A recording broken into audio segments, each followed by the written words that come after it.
अरे आदरणीय प्रधान नरेंद्र मोदी अपनी मन की बात तो जब से सत्ता के पहले से बोल रहे हैं। आप जब चुनाव जीतने के पुलवामा में आप सैनिकों को मरवा सकते हैं, ये भी आपकी मन की बात है। फिर आप 2024 के पहले कुछ न कुछ इसी तरह का आप कीजिएगा, चाहे तो सैनिक की हत्या करवाइएगा, चाहे आप देश में हिंदू मुसलमान की राजनीति करिएगा। तो उनकी मन की बात क्या है? नमस्कार, लाइव सिटीज देख रहे हैं आप और मैं हूं आपके साथ निशा बंडवार। कल प्रधानमंत्री नरेंद्र मोदी का मन की बात कार्यक्रम का 100वां प्रसारण था, जिसको लेकर बिहार में महागठबंधन के कई नेताओं ने निशाना साधने का काम किया है, जिसमें से एक है कांग्रेस के विधायक दल के नेता अजित शर्मा भी। उन्होंने न पहले तो नरेंद्र मोदी पर निशाना साधा, लेकिन निशाना साधते साधते बयान देते देते उन्होंने एक विवादित बयान दे दिया। दरअसल पुलवामा हमले को लेकर उन्होंने नरेंद्र मोदी पर निशाना साधा और कहा कि पुलवामा जो हमला हुआ था वो नरेंद्र मोदी ने ही करवाया था और आगामी चुनाव को लेकर भी ऐसा ही कुछ करवाने वाले हैं। पहले क्या कुछ कह रहे हैं अजित शर्मा, आपको वो सुनाते हैं। अरे आदरणीय प्रधान नरेंद्र मोदी अपनी मन की बात तो जब से सत्ता के पहले से बोल रहे हैं। उन्होंने मन की बात कहा था कि वो 2 करोड़ युवकों को रोजगार प्रत्येक वर्ष देंगे। अपने मन की बात कहा था काला धन लाके 15-15 लाख रुपया लोगों को देंगे।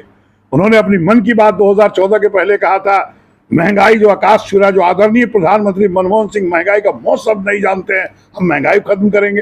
वो तो मन की बात उस समय भी किए थे और उसका उल्टा असर पड़ा। आप जब चुनाव जीतने के पुलवामा में आप सैनिकों को मरवा सकते हैं, ये भी आपकी मन की बात है कि कैसे जनता को गुमराह करें। लेकिन देश की जनता आप सब जान रही है। फिर आप 2024 के पहले कुछ न कुछ इसी तरह का आप कीजिएगा, चाहे तो सैनिक की हत्या करवाइएगा, चाहे आप देश में हिंदू मुसलमान की राजनीति करिएगा। तो उनकी मन की बात क्या है? मन की बात जनता देश की एक जानती है और जनता इस बार 2024 में गद्दी से उखाड़ फेंकेगी।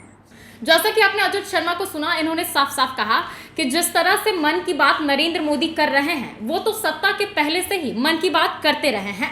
आखिर उन्होंने रोजगार देने की बात की थी, ये भी उनकी मन की बात थी। जिन्हें महंगाई का माँ तक नहीं पता है वो महंगाई कम करने की बात कर रहे थे, ये भी उनकी मन की ही बात थी। इतना ही नहीं, उन्होंने ये भी कह दिया पुलवामा हमले को लेकर कि ये भी उनकी मन की बात थी कि उन्होंने पुलवामा में सैनिकों पर हमला करवाया और साथ ही साथ आगामी चुनाव को लेकर भी कहा कि चुनाव होने वाला है, तो ऐसे में नरेंद्र मोदी फिर से कुछ इसी तरह से काम को अंजाम देने वाले हैं। अगर ये नहीं करेंगे तो वो ये भी कर सकते हैं कि हिंदू मुस्लिम की राजनीति करेंगे, क्योंकि इसके अलावा उनके पास और कोई विकल्प नहीं है। देखा जाए तो देश में अगले साल ही लोकसभा चुनाव होने वाला है, जिसको लेकर लगातार विपक्षी दल और सत्ता दल एक दूसरे पर हमला बोल रहे हैं। लेकिन इस तरह से अजित शर्मा का बयान दे देना, विवादित बयान दे देना, उन्होंने नरेंद्र मोदी को लेकर एक बड़ी बात कह दी है और साथ ही साथ ये भी कहा है कि आने वाले चुनाव में देश की जनता उनका सुपड़ा साफ कर देगी, उन्हें देश की गद्दी से हटा देगी। तो देखने वाली बात होगी कि आगे अगले साल चुनाव में क्या कुछ होता है। ऐसे देखा जाए तो बयानबाजी का दौर लगातार चल रहा है, लगातार विपक्ष हो या पक्ष एक दूसरे पर हमला बोल रहे हैं। लेकिन इस बार अजित शर्मा ने विवादित बयान दे दिया है पुलवामा हमले को लेकर। ये तक कह दिया है कि आगामी चुनाव को लेकर नरेंद्र मोदी फिर से ऐसा करवा सकते हैं, फिर से सैनिकों की हत्या करवा सकते हैं। बहरहाल इस खबर में इतना ही। बाकी की तमाम खबरों के लिए बने रहे लाइव सिटीज के साथ। अगर आप इस वीडियो को हमारे फेसबुक पर देख रहे हैं तो हमारे पेज को लाइक कर ले, यूट्यूब पर देख रहे हैं तो हमारे चैनल को सब्सक्राइब कर ले। धन्यवाद।